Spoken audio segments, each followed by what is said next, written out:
দুই বউ, এখন ওইটারও তো বউয়ের স্বীকৃতি মনে হয় দেয় নাই মিথিলারে। রিয়ামণি মাথায় হাত বুলা দিতেছে, এরপর হচ্ছে পা ধরে ধরে আছে হচ্ছে মিথিলা।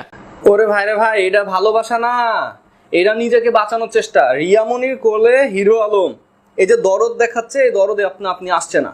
হিরো আলমের যদি কিছু হয়, রিয়ামনি এবং ম্যাক্স অভি দুজনেই ফেসে যাবে। আমি যেটা ডিসিশন নিয়েছি, আমি মামলা তো করবই দুজনের বিরুদ্ধে, যে হিরো আলম আর তার কথিত গার্লফ্রেন্ড কি যেন নাম, রিয়ামণি ওর নামে। আসসালামু আলাইকুম, আমি আপনাদের কাছে দেখাবো এবার ফেসে গেলেন হিরো আলম আর রিয়ামণি, যা আপনারা দেখলে অবাক হয়ে যাবেন। তো আজকের এই ভিডিওটি অত্যন্ত গুরুত্বপূর্ণ, তো আমি আশা করব যে আপনারা সম্পূর্ণ ভিডিওটি দেখবেন, আর এই সম্পূর্ণ ভিডিওটি দেখলেই বিস্তারিত জানতে পারবেন।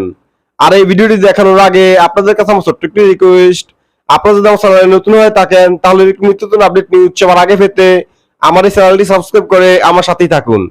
আর এখন চলুন কথা না বাড়িয়ে আমরা ভিডিওটি দেখে আসি। দুই বউ, এখন ওইটারও তো বউয়ের স্বীকৃতি মনে হয় দেয় নাই মিথিলারে। রিয়ামণি মাথায় হাত বুলা দিতেছে, এরপর হচ্ছে পা ধরে ধরে আছে হচ্ছে মিথিলা। এখন হিরো আলম ভাইয়ের কি এমন হয়েছে? হিরো আলম ভাইয়ের কি, ভাই রাগ করতেছেন? হিরো আলম ভাই রাগ করেন না, প্লিজ প্লিজ রাগ করেন না। মানুষজন বলতেছেন আমার ভিডিও চাললে বলো ভাই একটু হিরো আলম রে নিয়ে কথা কন না, এই যে কইতেছি আমি। হিরো আলম ভাই রাগ করেন না, ঠিক আছে? মানে মানুষজন ভাবতেছে যে হিরো আলম ভাইয়ের কি এমন হয়েছে যে হিরো আলম ভাই একদম বেডে পড়ে গেল। হিরো আলম ভাইয়ের কোনো আপডেট নাই, হিরো আলম ভাইয়ের খাওয়াইতেছে রিয়ামণি। এত ঝগড়াঝাটির মধ্যে কেমনে মিল হয়ে গেল? হিরো আলম ভাইয়ের কি কথা শুই না রিয়ামণি ছুটে আসলো, নাকি জনগণকে একটা নাটক দেখানো হলো? জনগণ এই সিনেমার নাম জানতে চায়, নাকি হিরো আলম টপে থাকার জন্য, নিউজে থাকার জন্য এগুলো করছে? কথাগুলো হিরো আলম ভাইয়ের বিরুদ্ধে যাচ্ছে, তাই না? আচ্ছা, পক্ষে বলতেছে। হ্যাঁ, আপনি বলছিলেন যে আপনাকে বাবাকে দেখে না রিয়ামণি। কেন? রিয়ামণির দাবি যে আপনি রিয়ামণিকে রেখে মিথিলা নামের একটি মেয়ের সাথে প্রেমের সম্পর্কে জড়িয়েছিলেন। তো হিরো আলম জেদের বসে বলেই ফেলছিল যে রিয়ামণিরে আমি ডিভোর্স দিয়ে দিব, কিন্তু পরবর্তীতে হিরো আলমের একটু জেলাস ফিল হয়েছে। রিয়ামণিকে যখন অন্য ছেলের সাথে নাচ গান করতে দেখতেছিল, হিরো আলম আসলে মেনে নিতে পারে নাই। সাংবাদিক নিয়ে রিয়ামণির বাসায় চলে গেছিল, সেখানে রিয়ামণির জেলের ভাতও খাওয়াইছে, জামিন হয়েছে রিয়ামণির, সেখান থেকে আবার তারা মিলে গেল। মানে আশ্চর্য, সবার একটু আশ্চর্য লাগতেছে, যেটার পরিণতি যেরকম হওয়ার কথা না। তার মানে কি, তার একটা মানে কি হইলো, তারা কি একটা সিনেমা দেখাইলো নাকি, বা জনগণ আমরা কি জাস্ট খালি কিছু দেখলাম, মানে মজা নিলাম? ভাই মজা নিলেন, শেষ, আপনি মজা নিলেন, আর কি চান? তো হিরো আলম ভাইয়ের যে ব্যক্তিগত জীবন সম্পর্কে অনেক পড়াশোনা আমি করছি, অনেক জানাশোনা আমার, মানে মোটামুটি ভালোই জানি যে হিরো আলম ভাইয়ের জীবনে অনেক পরী এসেছে। তিনি তার মানে কিছু ক্ষেত্রে তার দোষ ছিল, কিছু ক্ষেত্রে যারা তা হিরো আলমের সাথে জড়াইছে তাদের দোষ ছিল। মানে হিরো আলম রে নিয়ে এখন দুইটা মেয়ে রানিং, বলতে পারি যে হিরো আলম রে প্রচুর পরিমাণে ভালোবাসে। একজন ভালোবাসে, ওই যে মিথিলা বলতেছে নেল কাটা সবসময় হাতে রাখে, মানে ব্যাগের ভিতরে রাখে। হিরো আলমের যখন নখ বড় হয়ে যাবে সে তখনই নখটা কেটে দেয়। ওরে ভালোবাসা, ওরে ভালোবাসা। আর রিয়ামণি বলতেছে যে অনেক কিছুই ঘটতে পারে, এই সেই ঘটতে পারে, ভালোবাসা সবার ঊর্ধ্বে। সত্যি কথা। তো হিরো আলম ভাইরে বলবো যে ভাই, আমি শুনছিলাম যে আপনি নাকি ঘুমের ইয়া খাইছিলেন আর কি। তো সেক্ষেত্রে আপনি হাসপাতালে গেছেন এবং হাসপাতাল কর্তৃপক্ষ খুব দ্রুত আপনার রিলিজ দিয়ে দিছে। তো এতটা অসুস্থ মনে হয় না ভাই। আপনি সুখে শান্তিতে সংসার করেন, এটা জনগণের সবাই চায়, বিশ্বাস করেন সবাই চায়। তবে আপনার কাছে ভালো কিছু আশা করে যে আপনি ভালো কিছু ভাবে আসেন, ঠিক আছে? মানে এইভাবে না, নেগেটিভ ভাবে না, ঠিক আছে? আপনি যেভাবে এইবার মেয়েলি ব্যাপারে জড়িয়ে গিয়েছিলেন, এমন আসলে দেখতে ভালো লাগে না আমার। আমি এই ব্যক্তিগত মতামতটাই দিতেছি। তো ভালো থাকবেন, সুস্থ থাকবেন। হিরো আলম ভাই শুভকামনা। কারোর কথা শুনেন না, যদি সংসার করতে চান চুটে সংসার করেন। এখন মিথিলার কি করবেন সেটাও একটা ব্যবস্থা করেন। ভালো থাকবেন। ওরে ভাই রে ভাই, এটা ভালোবাসা না, এটা নিজেকে বাঁচানোর চেষ্টা। রিয়ামনির কোলে হিরো আলম, এই যে দরদ দেখাচ্ছে, এই দরদে আপনি আপনি আসছে না। হিরো আলমের যদি কিছু হয়, রিয়ামনি এবং ম্যাক্স অভি দুজনাই ফেসে যাবে। দুজনাই হাজতে নাচানাচি করা লাগবে। আপনারা যেটা মনে করছেন যে ভালোবাসার টানে রিয়ামনি দৌড় মারছে, পুরো ঘটনা আপনারা শুনেন অবাক হয়ে যাবেন, অবাক হয়ে যাবেন।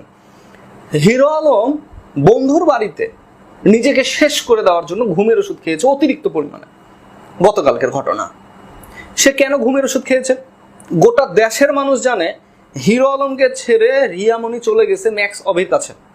ম্যাক্স অভির সাথে নাচ করছে, ডান্স করছে, তার বাসাতে থাকছে। ম্যাক্স অভি আবার রিয়ামণির বাসাতে আসছে। এলাকার মানুষ তাদেরকে ধরে তাদেরকে গণধলাই দিয়ে হাজতে পর্যন্ত পাঠিয়েছে। গোটা দেশের মানুষ জানে। এই কষ্টকে সহ্য করতে না পেরে হিরো আলম গতকাল রাতে চিন্তা করছে, আমি যেই মেয়েকে এত পরিমাণ ভালোবাসলাম, যার জন্য এত কিছু করলাম, যাকে আমি মিডিয়াতে নিয়ে আসলাম, ভাইরাল করলাম, নায়িকা বানাইলাম, আমার শ্রম দিলাম, সেই মেয়ে আমার সাথে প্রতারণা করলো। অনেক ইমোশন, কিন্তু হিরো আলমের ভেতর অনেক ইমোশন।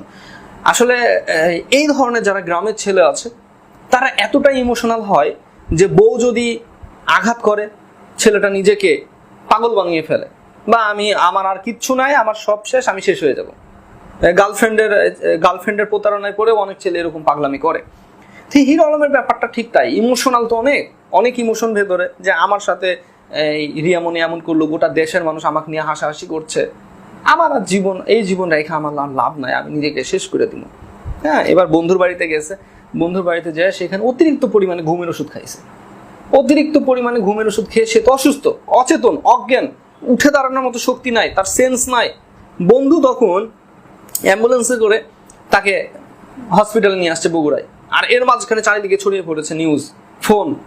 রিয়ামণি তখন দৌড়তে দৌড়তে, মানে ওই যে আপনার গলির যে কুকুরগুলো থাকে যেভাবে দৌড়ায় আসে, সেইভাবে রিয়ামণি দৌড়ায় আসছে। কারণ সে জানে এই হিরো আলমের যদি কিছু হয় তাহলে আমি শেষ, আমার সব শেষ, আমাকে আর ম্যাক্স অভিকে থানাতেই থাকা লাগবে, হাজতেই থাকা লাগবে। যেই কারণে রিয়ামণি দৌড়ায় হিরো আলমের কাছে এসে হিরো আলমকে এভাবে কোলের পুরে নিয়ে, বুকের পুরে নিয়ে, জান সোনা দোয়া দরিদ পুরে ফু দিতেছে যে আল্লাহ বাঁচায় দাও। এই হচ্ছে ভালোবাসা। আপনারা যেটা বলছেন, ভালোবাসার ব্যাখ্যাটাই আমি আপনাদেরকে দিলাম। ভালোবাসা বলে কিছু নাই ভাই। রিয়ামণি চিট করেছে হিরো আলমের সাথে, এটা পুরো দেশের মানুষ দেখেছে। হিরো আলম সেটাকে সহ্য করতে পারছে না। হয়তোবা এই হিরো আলম আমাদের মাঝ থেকে, আমরা চাই না যে হিরো আলম আমাদের মাঝ থেকে চলে যাক, শেষ হয়ে যাক, এটা আমরা চাই না। আমরা দোয়া করি হিরো আলম বেঁচে আসুক, বেঁচে থাকুক, শান্তিতে থাকুক, একা থাকুক। দরকার নাই এই ধরনের মেয়েকে জীবন সাথী করে পাশে রাখার, যারা ঘরের স্বামীকে সম্মান করে না, স্বামীর ভালোবাসা বোঝে না, স্বামীর স্যাক্রিফাইস বোঝে না। যেদিন ঘটনাটা আসলে ঘটে তার আগের দিন রাত 10টার দিকে হিরো আলম আমাকে একটা মেসেজ করে যে আমার যদি কিছু হয়ে যায় রিয়ামণিকে ছাড়বে না। তখন আমি রিয়ামণিকে ফোন দিয়ে বলি তাড়াতাড়ি অফিসে যাও তো, ও কিছু একটা করছে নাকি। পরে ও যায় অফিসে, যে অনেক সময় খোঁজাখুঁজি করার পর যখন পাওয়া যায় না, তখন আমাকে রিয়ামণি বলে তুমি অফিসে আসো। এটা আমি এখন জানতে পারি ওদের একটা মাস্টার প্ল্যান ছিল অফিসে ওই দিন আমার একটা ক্ষতি করা। কিন্তু আমি আমার বড় একটা গার্জিয়ানকে ইনফর্ম করে অফিসে যাই, যেহেতু তার নামে আমার মামলা করা। আমি তো একজন গার্জিয়ানকে জানিয়ে যাব যে আমি অফিসে যাচ্ছি। পরবর্তীতে আমি অফিসে যাওয়ার পরে রিয়ামণি আর আমি ফজর পর্যন্ত তাকে ঢাকায় খুঁজি, অনেক জায়গায় তাকে খোঁজাখুঁজি করে পাই না। পরে অফিসে যেয়ে আমরা ঘুমিয়ে পড়ি। সকালবেলা খবর আসে, আপনারা সবাই জানেন, তার এক ফ্রেন্ডের বাসায় যে সে কিন্তু সকালে যে ঘুমের ওষুধ খায় 4টা। একটা মানুষ ঘুমের ওষুধ খেলে তো ঘুমাবে, ওইটা হসপিটালে তার বন্ধু ভয় পেয়ে যায়, কারণ সে একটা পাবলিক ফিগার। তার বাড়িতে বসে যদি একটা অঘটন ঘটে যায় তাহলে তার তো দায়ভার। তার ফ্রেন্ড তাকে হসপিটালে নিয়ে যায়। আমাদের খবর পাওয়ার পরে আমি আর রিয়ামণি রওনা দিই। আমরা তো মনে করেছি মেজর প্রবলেম, আমি মনে করেছি, আমি তো পাগলের মতো হয়ে গেছি। পরে যাওয়ার পরে ওখান থেকে আমরা রিলিজ করাই নিয়ে আসার পথে রিয়ামণি বেটার লাইফ হসপিটালে হচ্ছে আপনার কথা বলে, আধা ঘন্টার ভেতরে হিরো আলমের হুঁশ চলে আসছে। তারপরে তারা ডিসাইড করে কক্সবাজার যাবে। তখন আমি যেতে চাই না, আমি বলি আমি ঢাকায় থাকবো, তোমরা সম্ভবত একটু অসুস্থ, মেন্টালি ভাবে তুমি সুস্থ করে নিয়ে আসো। না, আমাকে ছাড়া ওরা যাবে না, আমাকে জোরপূর্বক নিয়ে যায়, খুব ভালো সময় কাটে।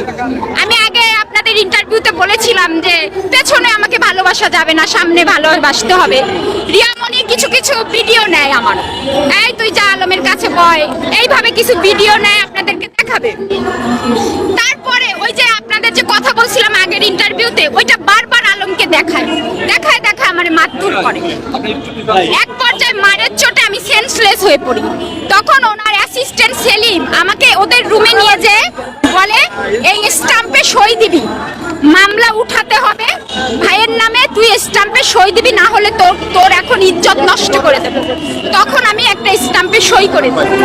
সই করে দিয়ে আসার পথে রিয়ামণি বলে যে কালকে বিকালে তোর এফডিআর ভাঙবি, ভেঙে আলমের অ্যাকাউন্টে ট্রান্সফার করবি, আজকে বিকেলে আমাকে তারা বিয়ে দেবে আলমের সাথে, পেপারসে বিয়ে করাবে, বিয়ে করায় আমাকে বগুড়ার বাড়িতে পাঠিয়ে দেবে। কিন্তু আমি তখন এসে পুরো ঘটনা আমি ওই অবস্থাতে আমার মোবাইল ভেঙে দেয়, আমার হাতে কোনো মোবাইল ছিল না, আমি ওই অবস্থায় আমি সাংবাদিকদের সাথে কথা বলি, আমি যে অবস্থায় ছিলাম আমি তাদের সাথে সব জানাই। এই যে সুইসাইড মানে ওদের তো ওরা যা যা ঘটনা ঘটিয়েছে তাতে তো বাংলাদেশের জনগণ তো ওদের মনে করেন গণপিটুনি দেবে, সেটা থাকতে হবে, আমার মামলাটাও নষ্ট করতে হবে। এই জন্য এটা জাস্ট একটা নাটক, 4টা ঘুমের ওষুধ খেলে কেউ মারা যায় না। কিন্তু আমি তো ভালোবাসতাম তাকে, ভালোবাসতাম, এই জন্য আমি ছুটে গেছি। কিন্তু এখন আর ভালোবাসি না, আমার মামলা চলমান থাকবে, আমি যদি মরেও যাই তাও মামলা চলমান থাকবে। তো আমি আশা করছি যে আপনারা সম্পূর্ণ ভিডিওটি দেখেছেন। তো আপনাদের যদি এই বিষয়টি নিয়ে কোনো মতামত থাকে আমাকে অবশ্যই কমেন্টে জানাবেন। আর আপনারা যদি আমার চ্যানেলে নতুন হয়ে থাকেন তাহলে আমার এই চ্যানেলটি সাবস্ক্রাইব করে আমার সাথেই থাকুন। তো দেখা হচ্ছে পরবর্তী ভিডিওতে। সে পর্যন্ত সবাই ভালো থাকবেন, সুস্থ থাকবেন। আল্লাহ হাফেজ।